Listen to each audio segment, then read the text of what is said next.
सरकार की तरफ से, जैसे कि LIC, जैसे कि SBI, ये काफ़ी इनमें इन्वेस्ट किए हैं। इनकी पैसा तो आम लोगों की पैसा होते हैं। ज्वाइंट पार्लियामेंट्री कमेटी, संयुक्त संसदीय समिति से इसकी विस्तृत जांच जरूरी है।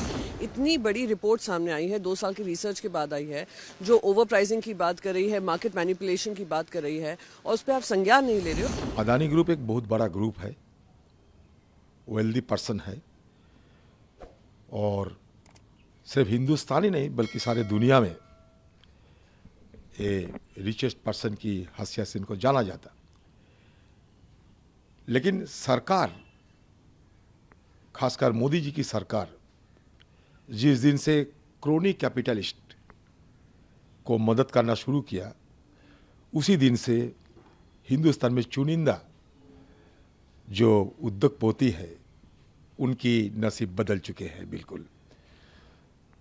तो आज हमारे देश के लिए बड़ा चिंता की विषय है कि अमेरिका से हिंडनबर्ग, एक रिसर्च ऑर्गेनाइजेशन, जिस तरह के आरोप लगा रहे हैं, इसमें आप देख रहे हैं कि सारे स्टॉक मार्केट में मतलब हलचल मच चुके हैं।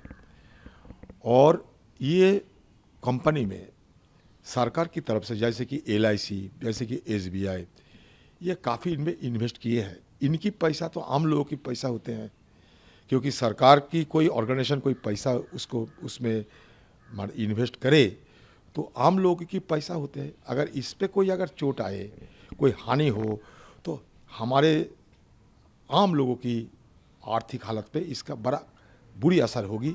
सरकार हो सकती है उस समय बेल आउट करने के लिए और भी पैसा आम लोगों को देना चाहेंगे, और वो भी हमारी जेब से ही पैसा लेके हमें देने का कोशिश करेंगे, क्योंकि उद्योगपति को बचाना उनके धर्म होते, फर्ज होते हैं। हमारा ये मानना है कि जो मुद्दे उठाए गए हैं, अगर वो सही है, वो बहुत ही गंभीर है, और सिर्फ सेबी या RBI या किसी सरकारी जांच एजेंसी की जांच से काम नहीं चलेगा। ज्वाइंट पार्लियामेंट्री कमेटी, संयुक्त संसदीय समिति से इसकी विस्तृत जांच जरूरी है। नोटिस इस बात का दिया है कि सेबी जो हमारा मार्केट रेगुलेटर है, वो जो जिस तरीके से मार्केट्स चलनी चाहिए, इन्वेस्टर का कॉन्फिडेंस बना रहना चाहिए, इन्वेस्टर का फेथ मार्केट्स में बना रहना चाहिए, जिम्मेदारी सेबी की होती है।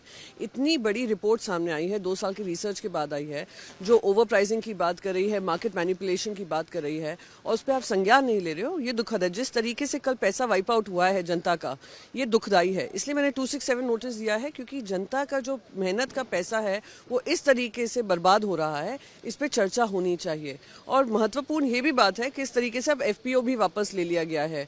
तो ये एक दिन कंपैरिजन कर रहे थे उनके CFO कि ये जलियांवाला बाग की तरह है। मैं कहूँगी जलियांवाला बाग नहीं है, ये कोहिनूर आपने खींचा था अपने क्राउन को सजाने के लिए, उसका सच्चाई आज देश की जनता के सामने है। इसलिए डिस्कशन होना चाहिए। ये भी बोला कि once the market stabilises we will review our capital market strategy.